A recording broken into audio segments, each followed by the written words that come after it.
Hello everyone and welcome back to my channel.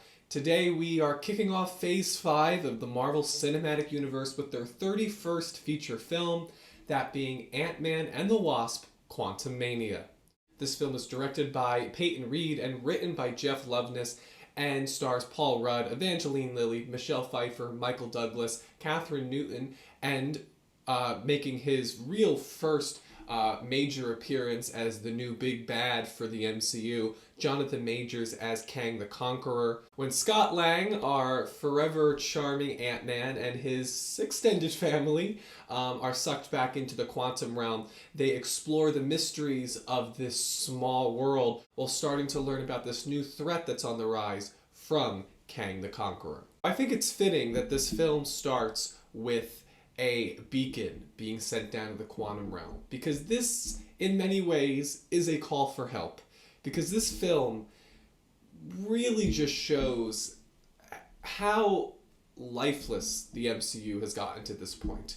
You know, I've been a fan of these movies ever since I was probably 12 years old, maybe. I mean, I remember going to see the first Avengers with my best friend when I was 10, and I've been consumed by this story. And so I don't take any glee in having to sit here and talk about a movie that I'm not even angry with, I'm just more disappointed by. Well, I should not be saying that when I'm this young.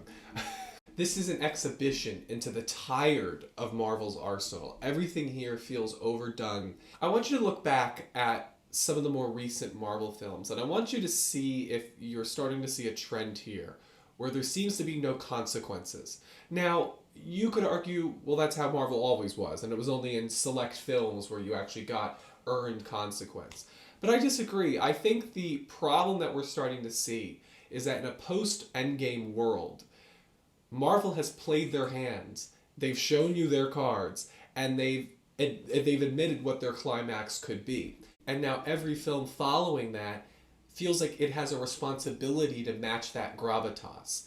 And I think that is really the wrong lesson to have taken away from Infinity War and Endgame. Those two films worked because they had a lot of these other films that were building up to the gravity of that one. And I think that by making an Ant-Man movie have this amount of dramatic heft really just doesn't jive with the overall ethos of the character. I feel like this film doesn't understand the Ant-Man perspective on the Marvel world, what he is. He is a palate cleanser. He always was. His movies always followed Avengers movies because those were the loud, bombastic, epic, sprawling sci-fi fantasy adventures, and now Ant-Man has become just that.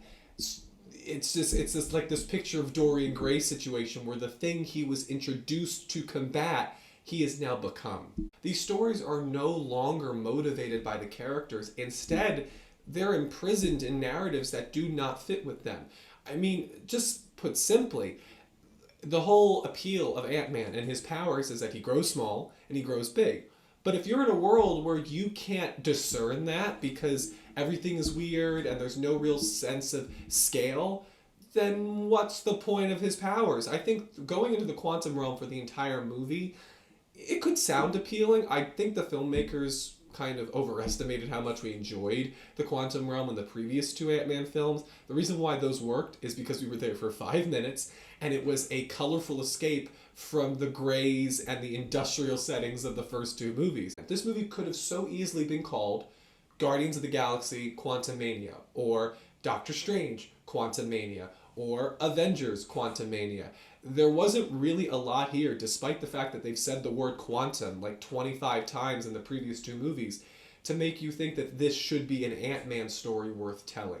You know, a setting should be a physical representation of a character's point of view. The way you see the world is how the character is seeing that world. I think a great example of this is the beginning of Spider-Man Homecoming, when you're seeing Peter's point of view of what the Captain America Civil War airport battle was like to him, and it's very different than when we saw it in the actual film.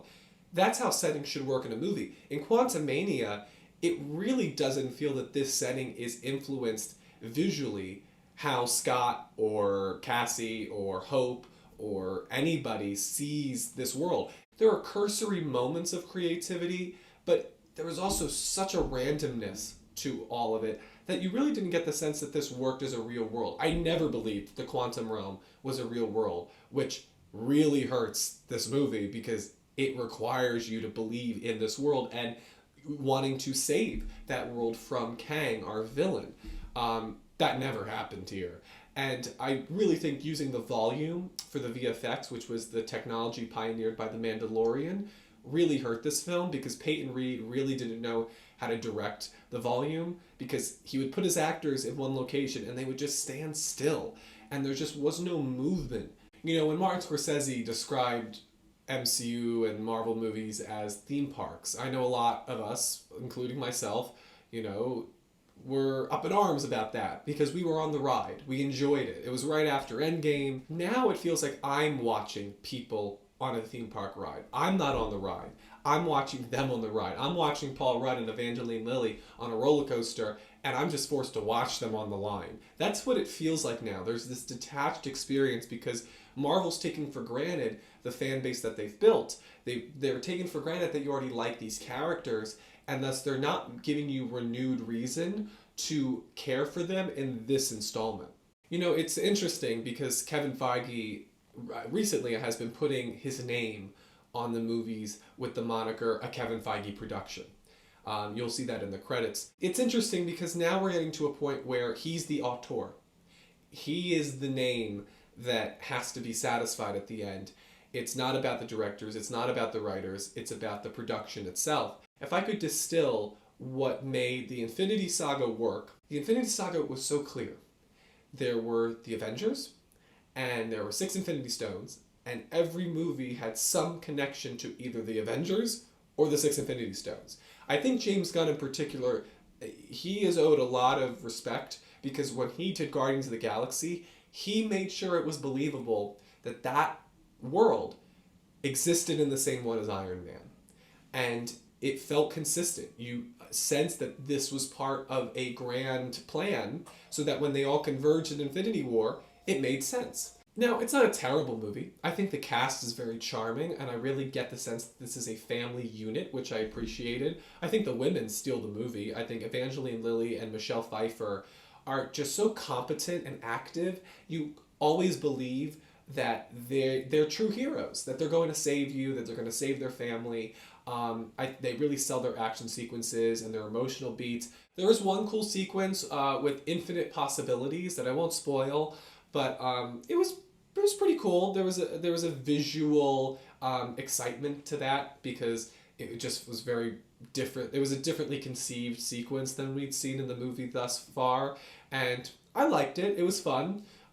It didn't make a whole lot of sense. So I still consider myself a Marvel fan. I mean, it's a shame because I now look at something I used to worship and see that the Conqueror has no clothes. So that's my review of Ant-Man and the Wasp: Quantumania. Let me know if you went to go see it and what you think. How do you feel about the overall trajectory of the MCU? We're definitely getting a sense of this new saga and where it's leading, but I think that's a be careful what you wish for scenario. But please, let me know. Make sure to like, comment, and subscribe to not miss any new videos from Spoilers Ahead with Anthony Post. Thank you all so much, and I'll see you at the movies.